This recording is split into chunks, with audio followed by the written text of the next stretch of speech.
네, 다시 한번 워싱턴을 연결해서 미국 현지에서 추가로 나온 속보를 정리해드리겠습니다. 정강현 특파원이 연결돼 있습니다. 정강현 특파원, 백악관이 어떤 입장을 냈습니까? 네, JTBC가 백악관 국가안전보장회의 NSC에 윤 대통령의 계엄 해제 수용과 관련해 질의를 했습니다. 이에 대해서 NSC 대변인은 윤석열 대통령이 우려스러운 계엄령 선포에 관해 방향을 바꿔서 계엄 해제에 대한 한국 국회의 표결을 존중한 것에 대해 안도한다고 밝혔습니다.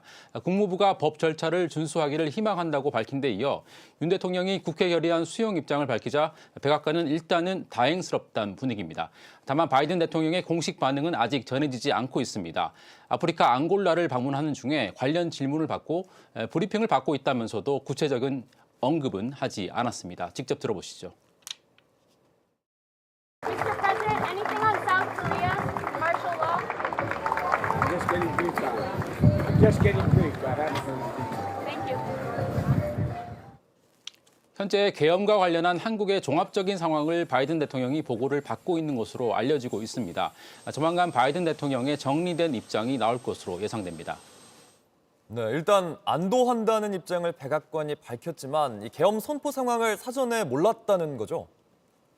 맞습니다. 백악관은 한국의 계엄령 선포와 관련해 사전에 통보받지는 못했다고 설명했습니다. 그간 바이든 대통령이 한국을 민주주의 모범 국가로 공개적으로 칭송해왔다는 점에서 백악관 주변에서는 당황스럽다 이런 반응도 전해집니다. 트럼프 당선인 측 역시 사전에 관련 사실을 인지하진 못했던 것으로 보입니다. 트럼프 당선인은 통상 소셜미디어에 자신의 의견을 즉각적으로 밝히는데 아직까지 반응을 내놓고 있진 않습니다. 네, 현지 언론들은 어떤 반응이 나옵니까? 네, 미국 주요 매체들은 긴급 속보를 내고 계엄 선포의 배경과 전망을 상세히 짚었습니다.